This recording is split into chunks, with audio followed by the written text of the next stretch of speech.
Marc Vériotte est donc avec nous ce matin au cœur du raid. Lorsque je lis rebonjour Monsieur Vériotte, lorsque je lis le bandeau qu'il y a sur votre livre au cœur du raid, je lis: il a survécu à 2 tirs de Mohamed Merah, il a fait sauter la porte de l'hypercachère et il a connu le Bataclan, des missions en Afghanistan, en Colombie, des go-fast, 20 ans dans l'intimité d'un policier d'élite. Et lorsque je vous reçois, le journaliste que je suis ne peut que constater que tout le monde n'a pas la même vie et qu'on n'interroge évidemment pas tout le monde de la même manière. Lorsque le journaliste que je suis, qui n'a jamais quitté au fond son siège dans un studio, rencontre un homme d'action comme vous et qui a fait ce qu'il a fait, il peut évidemment se dire que toutes les vies professionnelles ne se valent pas et ne sont pas les mêmes et n'ont pas la même importance. Et c'est vrai que lisant ce que vous avez fait, et notamment la traque des frères Kouachi, lorsque vous écrivez dans nos véhicules, on avait tous la boule au ventre, on ignorait encore que cette traque nous tiendrait éveillés les prochaines 48 heures. Les traces des frères Kouachi étaient fraîches, il nous fallait aller au plus vite, leur fermer toute possibilité de fuite. 3 zones susceptibles de servir de retraite éventuelle avaient été délimitées. On est évidemment sans doute le 7 janvier, et il est quelle heure ? Eh bien, quand les assassinats ont lieu, c'est aux alentours de 11h30, on est immédiatement mis en alerte. C'est-à-dire qu'on doit se mettre en noir, et prêt à partir.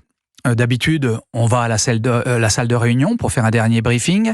Quand c'est vraiment pressé, on fait la réunion, le dernier briefing au niveau des voitures, sur la place d'Armes.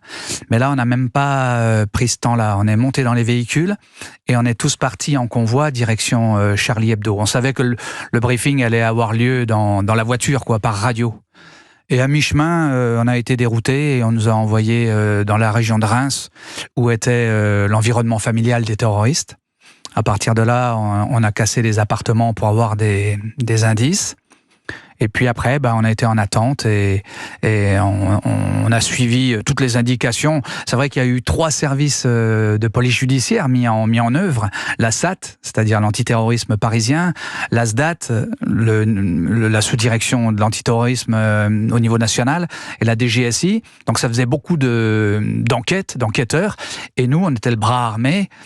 Cette forêt de Soissons a été divisée en 3, une zone pour la BRI, une zone pour le GIGN, une zone pour nous, et on répondait aux injonctions des services d'investigation. On allait à droite, on allait à gauche, on a fouillé des villages, on a fouillé des maisons suspectes, on a donné des assauts sur des maisons où des passants avaient vu 2 personnes autour.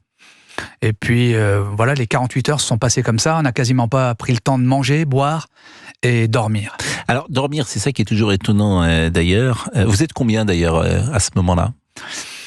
Alors, sur une intervention normale, une petite trentaine, mais là, tout le service était rappelé, puisque voilà, il y en a qui ont été à Reims, il y en a qui sont restés du côté du Bataclan, il y en a qui ont été de Charlie Hebdo, de la Hebdo. rue Nicolas Appert. Il y en a qui ont été directement dans la forêt. En fait, on s'est divisé en 4 équipes et on a quadrillé très vite un petit peu partout. 2 équipes ont été à Reims, voilà. C'était il y a 10 ans, ouais. Jour pour jour, quasiment heure pour heure, si j'ose dire. Il est 11h09.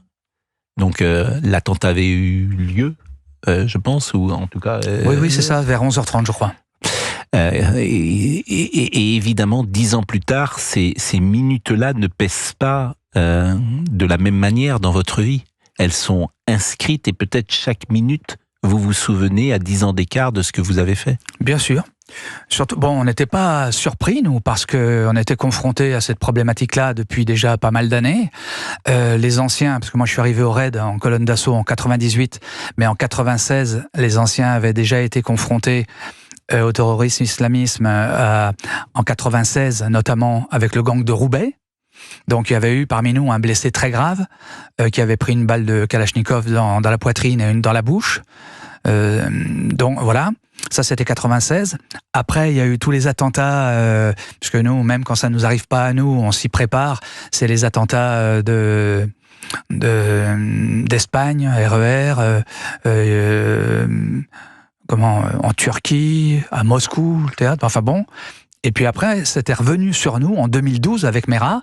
Moi, dans l'affaire Mera, je prends 2 balles, une balle dans le casque, une balle dans l'épaule. Donc, quand en janvier 2015, on nous apprend la tuerie de Charlie Hebdo, on sait qu'on s'inscrit dans ce genre d'intervention où il y aura forcément des blessés, parce que c'est difficile. On est dans des situations, avec le terrorisme islamiste, on est dans des situations de guerre, puisque les terroristes sont armés comme des militaires, puisque c'est de la Kalachnikov. Koulibaly à Charlie Hebdo, à l'Hypercacher, avait 2 kilos d'explosifs. Les frères Kouachi de Charlie Hebdo avaient un lance-roquettes, plus compétitif encore que les RPG-7 que connaissent ceux qui regardent les films de Deuxième Guerre mondiale. C'était un RBR M80 en 64, c'est un lance-roquettes moderne. En novembre, on a reçu des grenades à Saint-Denis. Donc on sait que quand on s'inscrivait dans cette poursuite, on savait que ça allait pas être banal et qu'on allait avoir affaire à du lourd, du la militaire. traque des frères Kouachi, c'est ce que vous allez nous raconter. Et puis on reviendra évidemment ce matin. Vous avez peut-être écouté Philippe Val, qui était l'invité à 7h10 de Dimitri Pavlenko. Philippe Val qui a dirigé Charlie Hebdo, qui avait quitté Charlie Hebdo en 2015, bien sûr, mais qui est arrivé sur le lieu et qui raconte qu'il n'a pas vu, grâce à Manuel Valls, ses amis tués. Mais avant ça, je voulais qu'on réécoute Philippe Val. C'est l'ancien directeur de Charlie Hebdo, je l'ai dit. Il était ce matin sur Europe 1 et il raconte le moment où il est arrivé sur place. Je suis arrivé en même temps que Manuel Valls, et qui est décomposé et qui monte dans la salle de rédac, qui me dit « Attends-moi ». Et je reverrai toujours toute ma vie cette scène qui me repasse encore dans la tête la nuit. Et il redescend au bord de l'évanouissement. Et il me dit « Ne monte surtout pas ». Et je sais pas pourquoi, mais j'ai une espèce de gratitude pour Manuel Valls, déjà parce que je l'aime bien, c'est un ami, mais il a, grâce à lui, j'ai pas cette image dans la tête à chasser ou à... Voilà. J'ai pas vu, quoi. Philippe Val, 10 ans plus tard, qui fait une sorte d'analyse sur ce qui se passe dans la société française. Je pense que la population n'a pas oublié. Je pense que ce qu'a oublié, il y a des tas de gens qui n'ont pas oublié. Les journaux, beaucoup de journaux, de chaînes d'infos, des radios comme Europe, n'ont pas oublié et sont vigilants, sont devenus vigilants, contrairement à ce qu'on pense au fil de ces années. Mais on doit le dire, hélas, il y a toute une partie du monde intellectuel, sous l'influence de la France insoumise et d'une espèce de morale soi-disant de gauche, qui assigne les Arabes et qui doivent être musulmans, leurs femmes doivent être voilées. Bref, vous voyez, une espèce de... Le Monde est comme ça, le journal Le Monde est comme ça. Ces gens-là n'ont toujours pas compris. Oui. Ils n'ont toujours pas compris et ils confondent la vigilance vis-à-vis d'un islam médiéval qui déteste la France, qui déteste l'Europe, qui déteste les libertés, qui déteste l'égalité homme-femme, qui déteste la liberté de la sexualité pour les homosexuels, tout cet islam dangereux. Ils pensent que quand on le critique, on est raciste, mais c'est monstrueux.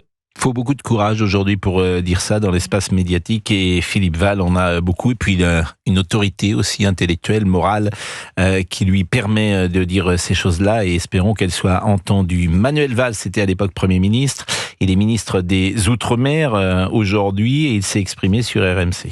Charlie a été, parce que ça a été un attentat, ils le disent eux-mêmes, profondément politique. Vous voyez, on a attaqué la France pleinement pour ce qu'elle était. Charlie, des policiers, les Français juifs, et quelques mois après, bien évidemment, il y a eu le Bataclan, c'est-à-dire un mode de vie. Eh bien, moi j'en appelle un esprit de résistance. Il ne faut pas avoir peur, mais il faut regarder aussi le danger dans les yeux. Et ce danger, c'est l'islamisme, ce sont les frères musulmans, et c'est tous ceux qui, d'une certaine manière, sont complices de cela.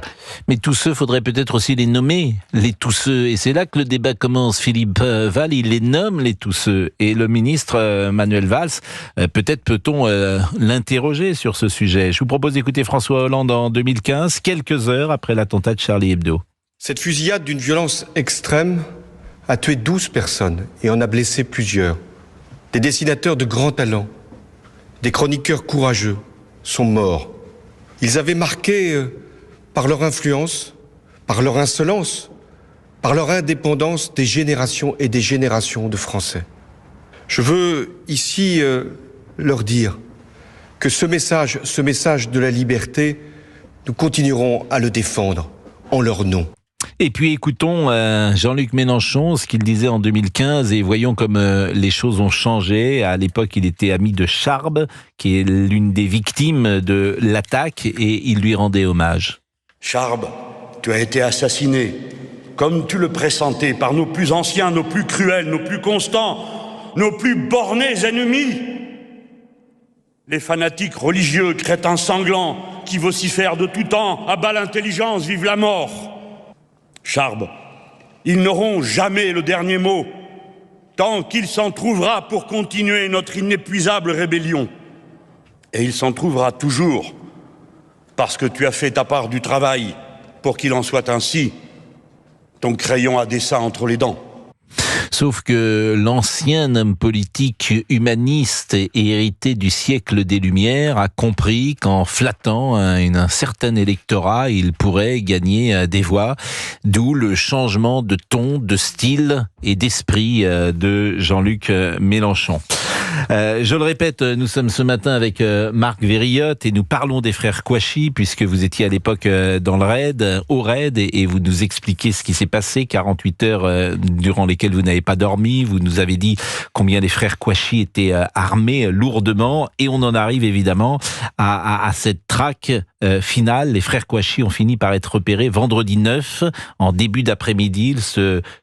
Il se terrait dans une imprimerie à Dammartin en Joël. C'était en zone gendarmerie. On a laissé le GIGN opérer. Au même moment, nous avons été appelés en urgence à 40 km au sud, à 13h41. Un terroriste en lien avec les Kouachi, armé de fusils d'assaut, venait de prendre l'hypercachère de la porte de Vincennes en otage. Il avait menacé nos négociateurs de tuer ces 26 otages si le GIGN ouvrait le feu sur les Kouachi. Et qu'est-ce qui se passe à ce moment-là ? Eh bien, on s'était mis d'accord avec le GIGN pour faire un assaut conjoint, puisque les terroristes étaient en contact. Mais ça a été troublé par le fait que finalement, c'est les frères Kouachi qui ont donné l'assaut au GIGN. Donc, ils étaient maîtres du timing. Et donc, nous, on a été embarrassés. Tous les feux n'étaient pas ouverts, parce que cette épicerie, c'est pas facile à donner l'assaut sur une épicerie comme ça. Les portes, forcément, sont des portes qui sont faites pour résister aux cambrioleurs. Et donc, tout ce qui résiste aux cambrioleurs nous résiste à nous. Il y avait 26 otages, c'est quelque chose qu'on n'avait jamais fait. Et puis, il était fortement armé. Il avait deux VZ 58, des Kalachnikov, un petit peu de moins bonne qualité tchécoslovaque, mais il avait aussi 2 Tokarev. Alors pour les auditeurs qui nous écoutent, je propose qu'on ne donne pas les références toujours de l'armement, parce que j'ai peur que les uns et les autres soient un peu perdus, mais qu'on comprenne que l'armement est très lourd, voilà, et qui est un armement de guerre. Et ce que je veux dire, c'est qu'on a été obligé de donner l'assaut alors que les feux n'étaient pas ouverts. Et donc on a forcé les portes, et puis voilà, sans attendre que tout soit à notre main, on a donné l'assaut, parce que le terroriste avait dit qu'il tuerait les otages si jamais les frères Kouachi mouraient. C'est ce qui s'était passé. Il avait un ordinateur, il suivait les informations. Heureusement, il n'avait pas mis le son. Et il n'avait pas vu que le bandeau en dessous des informations montrait que les frères Kouachi. Donc ça nous a laissé un quart d'heure pour nous organiser, et on a réussi à donner l'assaut et à libérer les 26 otages sans qu'il y ait un blessé. Et vous racontez ça par le menu, si j'ose dire. C'était une porte de grande taille, très renforcée, avec un pare-feu et une couche d'isolant qui nuirait sûrement à l'efficacité de la charge explosive. Elle était constituée de 2 battants métalliques qu'il fallait tirer pour ouvrir. On m'a désigné pour aller au charbon. Ok, j'ai renversé mon sac de montage d'explosifs, j'ai choisi celui qui me convenait le mieux, j'ai ajouté de la matière par-ci, j'en ai retiré par-là, j'ai expliqué à mon binôme où je comptais les positionner sur la porte. C'est-à-dire que là, vous êtes le premier la première tâche, face à une intervention, la première tâche délicate, c'est d'ouvrir les issues. Et là, il y avait que 2 possibilités possibles. Enfin, maintenant, on sait aussi ouvrir les murs, on sait ouvrir les toits, on sait ouvrir les plafonds, mais il y avait aussi 19 otages de l'autre côté. Au premier étage, il y avait 19 otages, plus les 7 cachés dans les frigos. Mais il fallait ouvrir violemment, très vite, parce que un terroriste, ça tire 600 coups par minute, une Kalachnikov. Hein. Donc, ça veut dire que chaque seconde, c'est 10 coups de feu. Donc, on est pressé. La porte, quand on s'y attaque, il faut qu'elle s'ouvre très vite. Et on peut pas mettre des doses inconsidérées d'explosifs, parce que bon, déjà, techniquement, c'est pas parce que tu mets des grosses doses que la porte s'ouvre. Notamment, on avait une porte tirante. Ça veut dire que si tu la pousses trop, elle s'encastre dans le montant. Enfin bon, bref. On avait 2 issues très délicates à ouvrir. Et c'est la première tâche, parce que bien sûr, on peut pas envoyer la colonne d'assaut si les portes s'ouvrent pas. Donc la première tâche délicate, c'était ça. On a réussi à ouvrir les 2 issues, parce que s'il y en avait une sur laquelle on avait échoué, eh bien, on serait rentré par l'autre côté. Moi, mon ouverture, c'était côté porte de service. Ça a attiré le terroriste vers nous. Il a vu le halo de fumée et le halo de lumière. Il a tiré dans notre direction. Ça a permis à la colonne d'assaut du raid de s'organiser sur la porte principale, qui était une porte en verre et une porte métallique, un volet tirant, un volet enroulant. Et bon, on a réussi notre assaut sans blesser aucun otage, ce qui était pas facile, quoi. Parce que notre première priorité, nous, c'est de sauver les otages. Ensuite, d'essayer d'avoir le terroriste vivant pour attraper le plus de complices, et ensuite seulement sauver nos vies. Ça faisait 3 choses difficiles dans ce contexte. Marc Vériotte est avec nous au cœur du raid. C'est publié aux éditions Les Arènes. Vous étiez au cœur de la traque des frères Kouachi. Vous étiez à l'hypercachère. La porte a sauté, écrivez-vous là encore. Elle s'est offerte superbement, comme si quelqu'un nous invitait calmement à entrer. J'avais bien dosé et positionné les charges. C'est ça qu'on apprend aussi, c'est que vous faites, précisément, c'est vous qui décidez la charge ou pas. La scène a été filmée par les caméras de surveillance parisiennes. J'ai inspiré une bouffée d'air et je me suis rempli d'un sentiment de fierté. Une fois la porte de l'hypercachère ouverte, la BRI a enfin débarqué, lentement à l'abri derrière leur bouclier Ramsès, à roulette de 180 kilos. Et quand je dis que chacun n'a pas la même vie, que dans nos vies à nous, nous n'éprouvons évidemment pas ce type de sentiment que vous avez dû ressentir ce jour-là. Ces questions, chacun vous les pose d'ailleurs, parce que vous avez une famille. Que vous dit votre famille lorsque vous entrez, les risques que vous prenez, le père que vous êtes, les enfants que vous avez peut-être. Évidemment, ça nous interroge toujours sur pourquoi vous faites ça. Alors heureusement, mon épouse était sportive. Elle était en équipe de France de judo aussi. Donc, quand on est sportif, on a un recul par rapport à la blessure, quoi. Parce que un sportif qui craindrait de se blesser à chaque épreuve ne pourrait pas performer. Eh bien, moi, au raid, j'ai continué sur cette mentalité-là. Alors, je savais, t'es pas dupe, on avait déjà 3 morts dans l'unité, une trentaine de blessés par balle, donc on sait que l'enjeu n'est pas exactement le même qu'en sport. C'est que tu peux y laisser ta peau, mais donc on développe une espèce de capacité de concentration. Moi, des fois, on nous flatte en nous disant qu'on est courageux, mais objectivement, moi, je me trouve plus apte à la concentration qu'apte au courage. C'est-à-dire que face à une intervention, je me concentrais uniquement sur le présent. Je pensais pas au passé, je pensais pas au futur d'une éventuelle blessure, je pensais pas à mon ego, à mon nombril, mais je pensais à la tâche technique. Parce qu'en fait, comme un sportif, la tâche technique est primordiale. Et moi, si cette porte s'ouvre pas, c'est une catastrophe.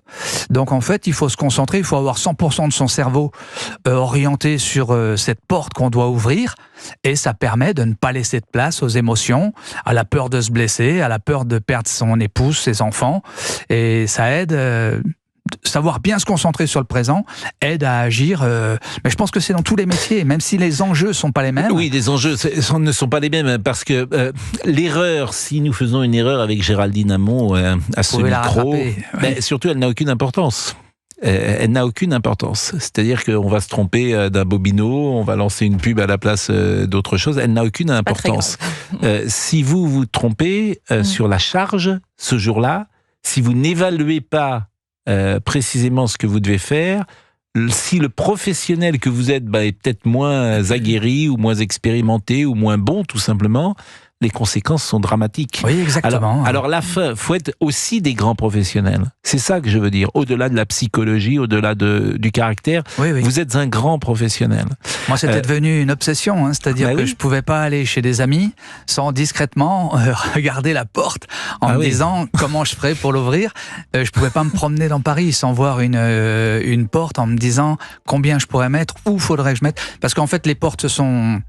En 20 ans, de 98 à 2018, elles ont beaucoup évolué, quoi. Avec les normes de sécurité, parce que les cambriolages s'envolent, avec les normes aussi d'isolation. Enfin bon, donc il fallait On va marquer une pause.